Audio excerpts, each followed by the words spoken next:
আল্লাহ না করুক এরম জীবন সঙ্গী যেন কারো না হয়, যে ভরা মজলিসের মধ্যে হয়ে যায় ফেরেস্তা, আর ঘরে ঢুকলি বেরোয় আসে তার আসল চেহারা।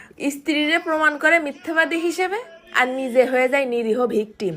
এই ধরনের মানুষ কোনো মানুষ না, এরা হচ্ছে আস্ত একটা গিরগিট্টি। বাইরের মানুষের সামনে হয়ে যায় সত্যবাদী, আর ঘরের মধ্যে হয়ে যায় বিষাক্ত। নিজের সন্তানের মার কোনো কথাই আর গুরুত্বপূর্ণ মনে হয় না, মনে হয় যেন করতেছেই আর কি। স্ত্রীর বলা কথা নিয়ে মজা নেই, তার সম্মান ধুলোয় মিশিয়ে দেয়। সবার সামনে কবে আমার বউ বোঝে না, পাগল পাগল, বেশি বোঝে। এটা কেন করে জানো?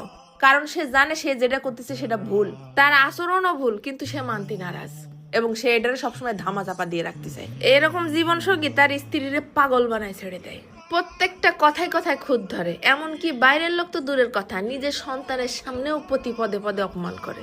স্ত্রী 10 দিন চুপ থাকতে থাকতে যখন একদিন চিল্লাই ওঠে, তখন আশেপাশের লোকজন শুনে কয় কি ওই বিটিই বেত্তমিজ। কিন্তু কেউ এটা খোঁজ নিয়ে দেখে না যে তার স্ত্রীর এরকম খারাপ ব্যবহার করার পিছনের কারণটা কি।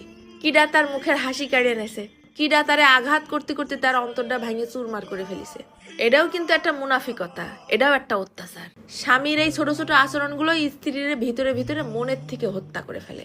শুধু কি তাই, এত কিছু করেও কিন্তু শান্তি পায় না। ওইসব মানুষই আবার ভিকটিম সাজে মানুষের কাছ থেকে সিম্প্যাথি নেওয়ার জন্য। মানুষ তারই প্রশংসা করে আর তার স্ত্রীরে দেয় দোষ।